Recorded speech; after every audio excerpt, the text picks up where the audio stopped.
Bonjour mes amis, je suis très heureux de vous retrouver dans cette nouvelle vidéo dans laquelle je vous partage 5 clés pour vous assurer des progrès en course à pied.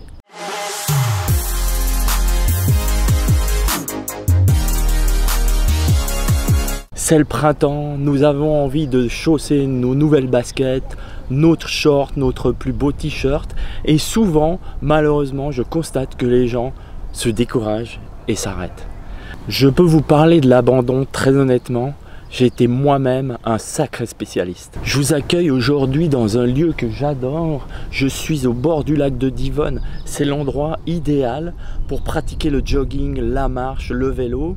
Le tour du lac fait environ 3 km et il est fermé à toute circulation. C'est un lieu magnifique également pour les personnes qui cherchent des sites pour faire du fractionné. Le tour est mesuré et vous n'aurez aucun problème de circulation. Ça fait plus de 30 ans que je pratique le sport et que j'accompagne les gens dans leur démarche de bien-être, aussi bien physique que mental et émotionnel. Et aujourd'hui, je vous partage ces 5 clés qui vous aideront dans votre démarche. La clé numéro 1 est d'accepter de commencer progressivement. Bien trop souvent, les gens veulent aller trop vite ou courir trop de kilomètres. Et finalement, comme ils sont souvent déçus par leur vitesse ou par le nombre de kilomètres totalisés, ils abandonnent. Oui, parce que par rapport à ma collègue ou mon collègue de bureau, tu te rends compte, je suis vraiment nul. Donc règle numéro 1, mes amis, fixez-vous de petits objectifs à votre niveau et surtout, ne vous comparez pas à qui que ce soit et ni à vous-même il y a quelques années. Comme le dit Mark Twain, la comparaison est l'ennemi du bonheur. La deuxième clé, il s'agit d'un 2 en 1, la régularité et la discipline. Commencez un jour sur 2 de manière régulière chaque semaine. Commencez avec des objectifs modérés. Comme je l'ai déjà dit dans le premier point, courez 15 à 20 minutes. La deuxième sortie, augmentez-la d'une durée de 5 minutes, puis de 5 minutes, jusqu'à ce que vous atteigniez 45 à 60 minutes, ce qui pourrait être un fantastique premier objectif. Donc règle numéro 2, adoptez un rythme modéré.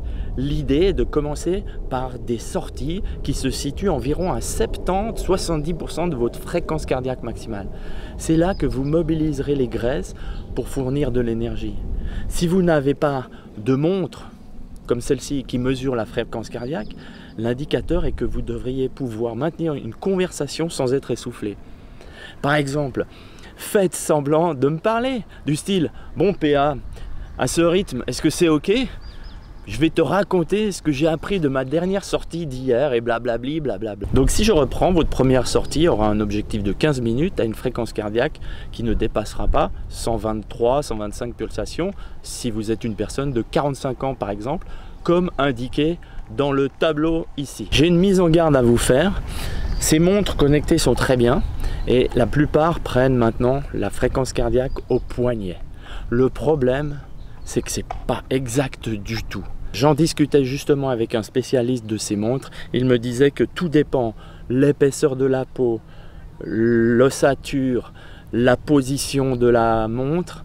Du coup, le seul moyen d'avoir une fréquence cardiaque précise est de porter, comme moi, une ceinture ici qui mesure exactement votre fréquence cardiaque. Une seconde mise en garde que j'ai à vous faire, c'est que l'objectif est la moyenne de votre sortie. Si vous montez parfois à 140 pulsations ou 150, eh bien pour redescendre, alternez des périodes de marche et de course. Et lorsque la fréquence cardiaque s'est abaissée, recommencez à courir. Lorsque je débute l'accompagnement d'une personne, l'objectif principal est qu'il obtienne du plaisir. Parce que je sais que s'il ressent du plaisir, perdre du poids, progresser, ça arrivera irrémédiablement.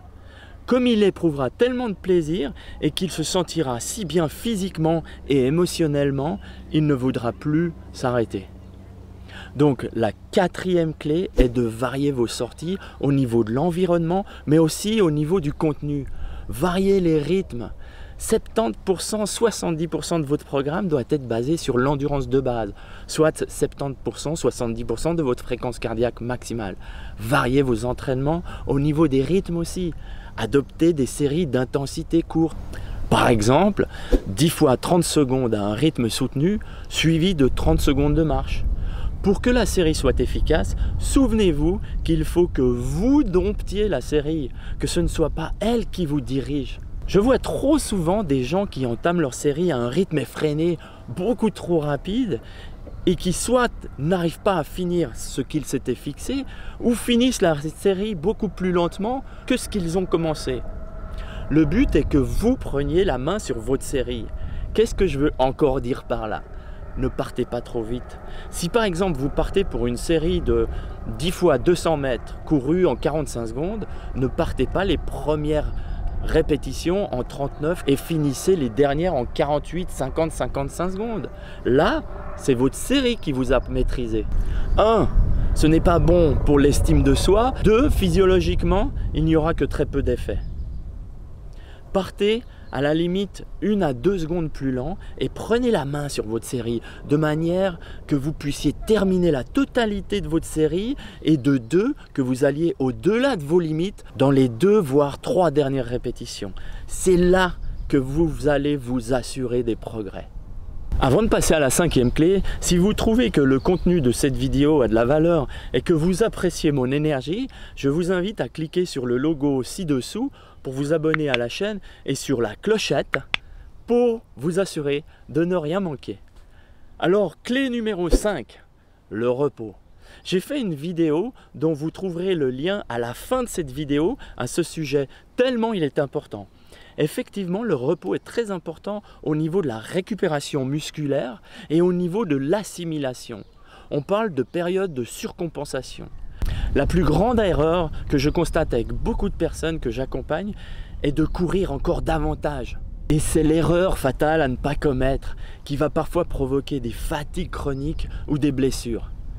Assimiler, ça veut dire intégrer tout le travail et l'entraînement que l'on a fait et se développer pour repartir à un niveau supérieur. Lorsque l'on se repose, nous permettons à notre corps de recréer de la nouvelle fibre. Mes amis, alternez des périodes intenses avec de la régularité, de la détermination, du courage, de la discipline, de l'abnégation, avec des périodes de repos complet où l'on s'octroie un bon massage, une belle terrasse avec des amis ou même un bain de soleil.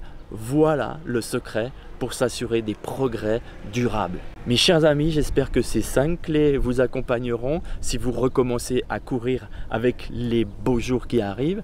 C'est tout pour cette fois. Je me réjouis de vous retrouver dans une nouvelle vidéo et surtout, n'oubliez pas de prendre soin de vous et de bouger.